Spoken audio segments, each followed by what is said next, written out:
Assalamualaikum warahmatullahi wabarakatuh. Perkenalkan, saya Nasafika dengan NIM 4321912016. Video ini saya buat untuk menyelesaikan tugas besar 1 mata kuliah pendidikan agama Islam.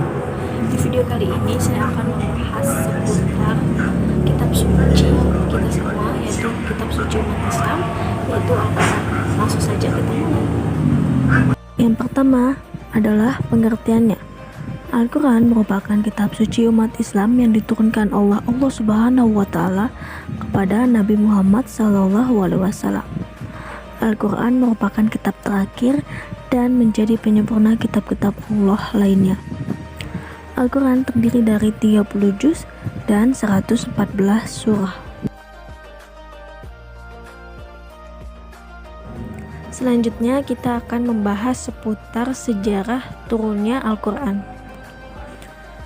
Pada saat itu, sebelum umur Nabi genap 40 tahun, beliau meminta izin kepada istrinya untuk meninggalkan rumah dan menyendiri di dalam gua Hira selama beberapa waktu. Pengasingan diri ini atau penyendirian diri ini termasuk ke dalam salah satu ketentuan Allah sebagai langkah awal Nabi sebelum dia mendapatkan hal yang lebih besar. Pada saat itu, tepat di malam 17 Ramadan tahun 610, Malaikat Jibril turun ke bumi untuk menemui Nabi Muhammad yang berada di Gua Hira. Malaikat Jibril turun ke bumi untuk menyampaikan wahyu pertamanya. Wahyu pertama Allah adalah surat Al-Alaq ayat 1-5.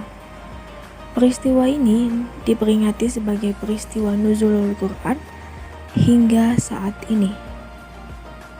Setelah peristiwa ini, Al-Quran turun berangsur-angsur selama kurang lebih 23 tahun. Pada zaman pemerintahan sahabat Rasul, yaitu Abu Bakar As-Siddiq dan Umar bin Khattab, memutuskan untuk mengumpulkan lembaran Al-Quran. Dan pada zaman Utsman bin Affan, Al-Quran mulai dibukukan dan penulisannya diseragamkan sesuai dengan dialek suku Quraisy. Nah, itulah sejarah turunnya Al-Quran sampai Al-Quran dibukukan dan dapat kita baca hingga saat ini. 10 nama-nama Al-Quran. Yang pertama adalah kitab, kedua Mubin, ketiga Quran, 4 Karim, kelima Kalam, 6 Nur, ketujuh Huda, 8 adalah Rahmah, 9 Furqan, dan yang terakhir adalah Syifa. Cara Allah menurunkan Al-Quran adalah melalui 3 tahap, yaitu tahap pertama adalah Allah turunkan Al-Quran dan Allah simpan di Lauhul Mahfuz secara sekaligus.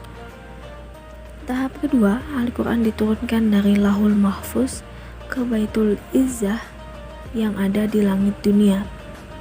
Yang ketiga, barulah Allah turunkan Al-Quran ini secara bertahap selama 23 tahun kepada Nabi Muhammad melalui Malaikat Jibril alaihi salam.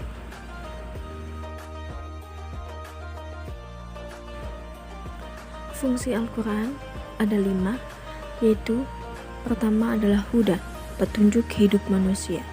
Yang kedua adalah bayyinat, yaitu penjelas. Ketiga furqan atau pemilah al-haq dan batil. 4 adalah syifa, penawar untuk penyakit bimbang dan ragu yang bersarang di dalam hati. Yang kelima adalah rahmat bagi orang-orang yang beriman. Sekian sekilas tentang Al-Quran. Semoga menambah ilmu pengetahuan untuk kalian. Terima kasih. Wassalamualaikum warahmatullahi wabarakatuh.